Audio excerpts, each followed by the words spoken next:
दोस्तों, हम आजकल ये रैम्पेंटली सुन रहे हैं कि आर्टिफिशियल इंटेलिजेंस ने ये कर दिया, वो कर दिया।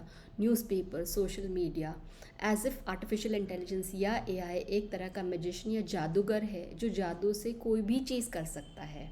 ऑब्वियसली लोगों को डर है कि उनकी नौकरियां जा सकती है। तो क्या है ये आर्टिफिशियल इंटेलिजेंस? इसके थोड़े बेसिक्स हम आज सीखते हैं।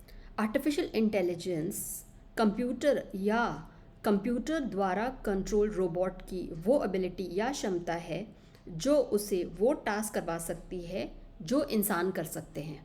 इसका मतलब ये है कि कोई भी काम जो एक इंसान कर सकता है वो कंप्यूटर या कंप्यूटर से कंट्रोल किया गया रोबोट कर सकता है।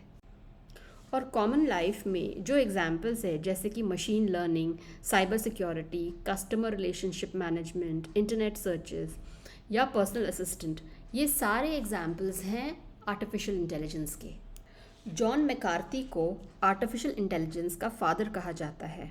उन्होंने Alan Turing, Marvin Minsky, Allen Newell और हर्बर्ट ए के साथ मिलके आर्टिफिशियल इंटेलिजेंस को पॉपुलराइज किया है।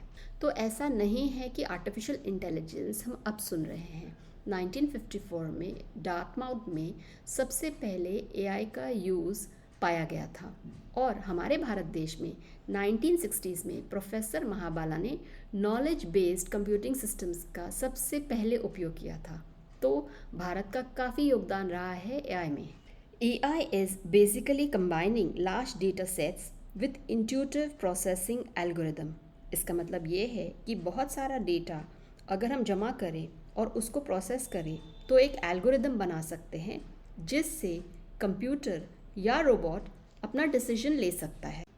तो हमारी आम जिंदगी में अगर हम देखें तो एक एग्जाम्पल ये है कि एलेक्सा, सीरी, गूगल असिस्टेंट, ये सारे आर्टिफिशियल इंटेलिजेंस बेस्ड एल्गोरिदम पे काम करते हैं। तो एलेक्सा किस तरह से बनाया होगा? हम इतने साल से इंटरनेट यूज़ कर रहे हैं, जो हम इंटरनेट यूज़ करते हैं उस चीज़ का डेटा या इन्फॉर्मेशन एलेक्सा के पास स्टोर होती है।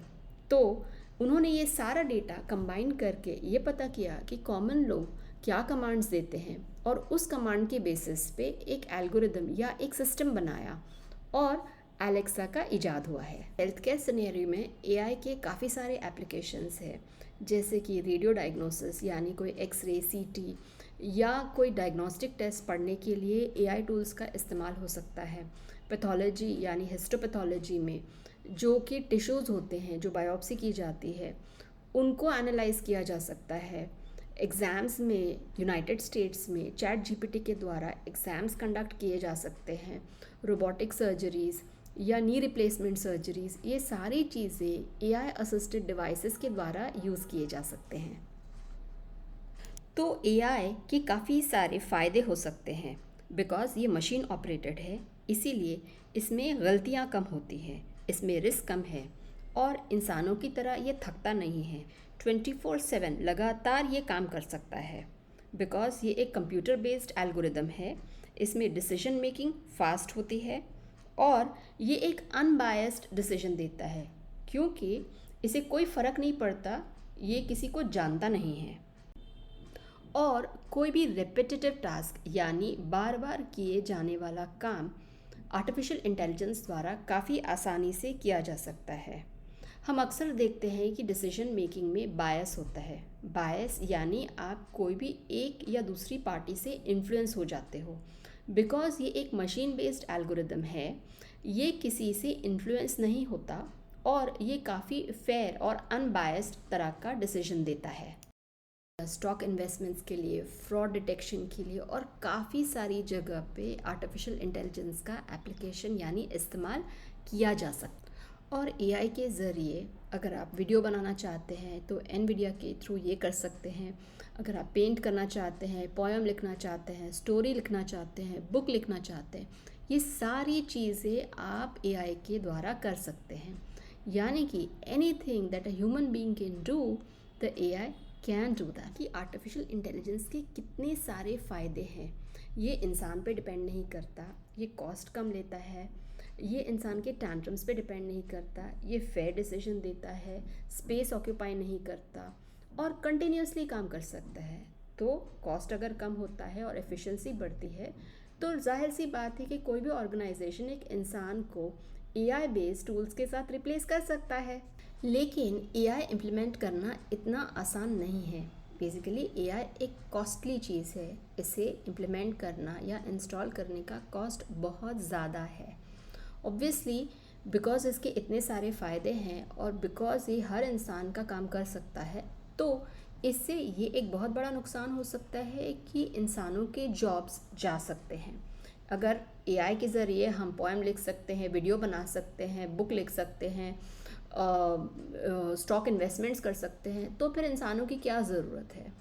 ऑल्सो अगर आप देखिए एआई इतना क्रिएटिव नहीं है। मतलब अगर आप चैट जीपीटी यूज़ करें या एआई यूज़ करें और उसे कहें कि स्टोरी लिख, तो वो क्या करेगा कि वो सारा डेटा जमा करके एक स्टोरी बनाएगा। वो स्टोरी में बिकॉज एक ह्यूमन टच नहीं है, वो इतनी क्रिएटिव नहीं होती और वो काफ़ी डल जैसी लगती है। एआई एक बहुत ही पावरफुल टूल है, ये काफ़ी सारी चीज़ें कर सकता है, लेकिन इससे हमारे लिए रिस्क भी है। रिस्क ये है कि लोगों की जॉब्स जा सकती हैं, लेकिन कहीं ना कहीं हम खुद रिस्पॉन्सिबल हैं एआई को क्रिएट करने के लिए, क्योंकि इतने सालों से हम इंटरनेट पे, सोशल मीडिया पे, डिजिटल मीडिया पे हमारा डेटा शेयर करते रहते हैं।